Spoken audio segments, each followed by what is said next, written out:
Hi friends, എല്ലാവർക്കും സുഖമാണെന്ന് വിശ്വസിക്കുന്നു. രാവിലെ ഇന്ന് നമ്മളൊരു കട്ടൻ ചായ ഇടുവാണ്. കുറച്ച് ഇഞ്ചിയൊക്കെ നമ്മൾ ചതച്ചിട്ട് നമ്മൾ ചായയും കട്ടൻ ചായയൊക്കെ വെക്കുമ്പം അതിലേക്ക് ലേശം ഇഞ്ചി ചതച്ചിട്ട് നമ്മളത് വെക്കുകയാണെങ്കിൽ നമുക്ക് തൊണ്ടയ്ക്ക് വേദനയും തൊണ്ടയുടെ അസ്വസ്ഥതകളൊക്കെ മാറും. നല്ല ഒരു പ്രത്യേക സുഖം നമ്മുടെ തൊണ്ടയ്ക്കുണ്ടാവും. തന്നെയല്ല, നമ്മുടെ ഗ്യാസിൻ്റെ ബുദ്ധിമുട്ടും വയറിൻ്റെ അസ്വസ്ഥതയൊക്കെ ഒന്ന് മാറിക്കിട്ടും. കഫക്കെട്ടിനും നല്ലതാണ്. അങ്ങനെ നമ്മൾ കട്ടൻ ചായയുടെ കൂടെ ഒരു സ്നാക്സൊക്കെ എടുത്തു. അങ്ങനെ നമ്മൾ രാവിലത്തെ കട്ടൻ ചായ കുടിച്ചു. പിന്നെ രാവിലെ നമുക്കിന്ന് പാലപ്പം ഉണ്ടാക്കാമെന്ന് വെച്ചു. ഇന്നലെ നമ്മൾ അരിയും തേങ്ങയും ചോറും എല്ലാം ചേർത്ത് നന്നായിട്ട് അരച്ച് വെച്ചിരുന്നു.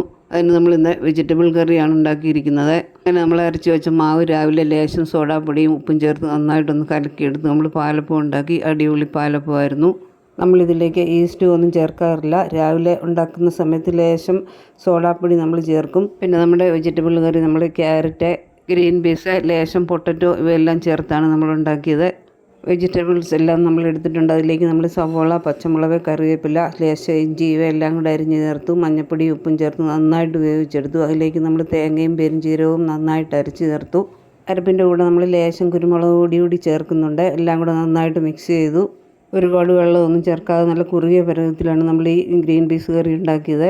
അത് നന്നായിട്ട് തിളച്ച് വറ്റി വന്നപ്പോൾ നമ്മൾ അതിലേക്ക് ഒന്ന് താളിച്ചൊഴിച്ചു. അതിലേക്ക് നമ്മൾ താളിക്കുന്ന കൂട്ടത്തിൽ ലേശം ഗരം മസാലയുടെ പൊടി കൂടി നമ്മൾ ചേർത്തിരുന്നു. അങ്ങനെ നമ്മുടെ പാലപ്പവും കറിയും എല്ലാം ഇവിടെ റെഡി ആയിട്ടുണ്ട്.